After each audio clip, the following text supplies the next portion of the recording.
নমস্কার বন্ধুরা, আপনারা সকলে কেমন আছেন? আশা করি সকলেই ভালো আছেন। আমরাও এক প্রকার ভালোই আছি। আজকে বানাবো মাটন কারি।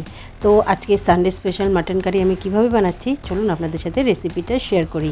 তো প্রথমে আমি মাংসটাকে ভালো করে ধুয়ে নুন হলুদ মাখিয়ে আধা ঘন্টার জন্য ম্যারিনেট করে রেখে দিয়েছি। আপনারা চাইলে 10-15 মিনিটও রাখতে পারেন, কিন্তু যতক্ষণ আমি রেখেছি তাতে মশলাটা বেশ মাংসের মতো ভালোভাবে ঢুকে যাবে। তো এরপরে চলুন দেখি কি কি মশলা আমি এতে ব্যবহার করছি। এর জন্য তো আদা রসুন পেঁয়াজ অবশ্যই লাগছে, তবে পেঁয়াজ আমি দু রকমের করে কেটেছি, কিছুটা বেরেস্তা কেটেছি এবং কিছুটা বড় বড় করে কেটেছি। তো আমার এখানে 1 কেজি মাংস আছে, এই জন্য একটু পেঁয়াজ রসুনটা একটু বেশি নিয়েছি। আপনারা চাইলে এই মশলাগুলো শিলনোড়াতে বেটে নিতে পারেন, কিন্তু আমার কাছে শিলনোড়া নেই, তো আমি এগুলো মিক্সিতে বেটে নেব। তো যেগুলো বড় বড় করে কেটে রাখা আছে পেঁয়াজ, সেগুলোকে আমি মিক্সার গ্রাইন্ডারে গ্রাইন্ড করে নেব। পেঁয়াজের সঙ্গে দেবো রসুন আর দিয়ে দেবো আদা আর তার সাথে শুকনো লঙ্কা। আপনারা যদি শুকনো লঙ্কা না খেতে চান তাহলে কিন্তু কাঁচা লঙ্কাও দিতে পারেন। এদিকে কড়াই গরম করে নিয়েছি, এর মধ্যে দিয়ে দেবো 2 টেবিল চামচ সর্ষের তেল। আপনারা চাইলে সাদা তেলেও রান্না করতে পারেন, তবে আমি কিন্তু এটা সর্ষের তেলেই রান্না করছি। এরপরে তেল গরম হয়ে গেলে এর মধ্যে দিয়ে দেবো তেজপাতা আর দিয়ে দেবো গোটা গরম মশলা ফোড়নে। তো এই মশলাটা যখন হালকা ভাজা ভাজা হয়ে আসবে, এর মধ্যে আমি দিয়ে দেবো বেরেস্তা করে কেটে রাখা পেঁয়াজ কুচিগুলো। কড়াইতে দেওয়ার পর হালকা করে আমি এই পেঁয়াজগুলোকে ভেজে নেব, এবং ভাজার পর যখন দেখব কাঁচা পেঁয়াজের গন্ধ চলে গেছে, ঠিক সেই সময় দিয়ে দেবো আমি মিক্সিতে যে বাটা মশলাটা তৈরি করেছিলাম সেই মশলাটা। তো বাটা মশলাটা দেওয়ার পরও কিন্তু ভালো করে মশলাটাকে কষাতে হবে, কেননা কাঁচা পেঁয়াজ রসুন সবই রয়েছে এর মধ্যে। মশলা ভালো করে কষলে সেই গন্ধটা থাকে না এবং খেতেও কিন্তু ভালো হয়। মিনিট 5 পর যখন দেখবেন যে এই মশলা কষার রং বদলে গেছে, তখন আমি এর মধ্যে দিয়ে দেবো বেশ কিছুটা মশলা, যেমন 1 চামচ হলুদ গুঁড়ো, লবণটা স্বাদ মতন, তারপর ধনে গুঁড়ো 1 চামচ আর জিরে গুঁড়ো 1 চামচ। এই মশলাটা দেওয়ার পর ভালো করে আবার কড়াইতে কষাতে হবে। এর সাথেই বলে রাখি, যদি ভিডিওটা ভালো লাগে তাহলে কিন্তু দেখার পর একটা লাইক কমেন্ট অবশ্যই করবেন। আর যারা প্রথমবার আমার চ্যানেলে আসছেন তারা কিন্তু প্লিজ প্লিজ প্লিজ আমার চ্যানেলটাকে সাবস্ক্রাইব করে নেবেন। এরপর আমি এর মধ্যে দিয়ে দিলাম একটা টমেটোটাও এই মশলার সাথে ভালো করে কষতে হবে যতক্ষণ না কাঁচা গন্ধটা যাচ্ছে।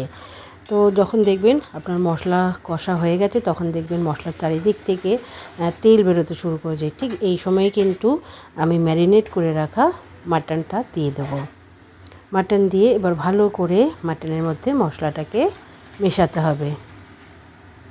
তো দেখুন আমি কিন্তু ভালো করে কষিয়ে নেব, আর এই সময় কিন্তু খুব সুন্দর গন্ধ বেরিয়েছে আমার সারা বাড়ি।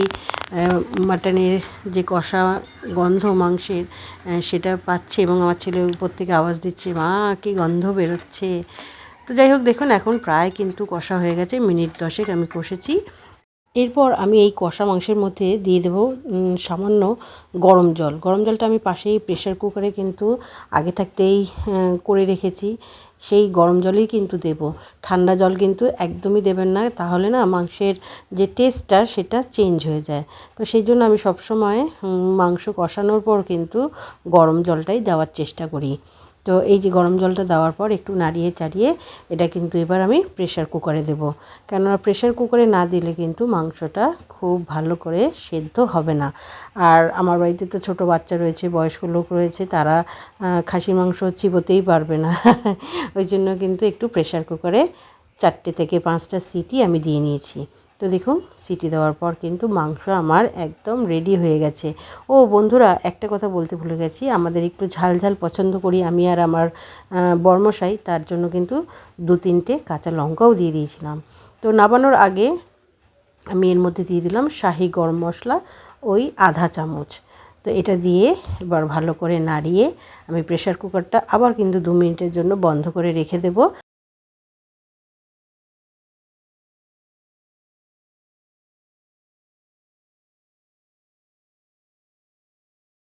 তাহলে না এই গরম মশলার যে সেন্টটা এটা পুরো তরকারির মধ্যে খুব ভালোভাবে মিশে যায় এবং খেতেও কিন্তু দুর্দান্ত লাগে। তো এই দেখুন তৈরি হয়ে গেছে আমার মাটন কারি এবং এখন আমরা কিন্তু খেতে বসেছি। আমার দুপাশ থেকে কিন্তু কমেন্টস আসতে শুরু করেছে, দারুণ হয়েছে মা। তো যাই হোক, আমরা এখন দুপুরের লাঞ্চটা সেরে নিই। যদি ভিডিওটা ভালো লাগে থাকে তাহলে কিন্তু অবশ্যই লাইক কমেন্ট করবেন আর আমার চ্যানেলটাকে সাবস্ক্রাইব করে নেবেন। ভিডিওটা শেষ পর্যন্ত দেখার জন্য অসংখ্য অসংখ্য ধন্যবাদ।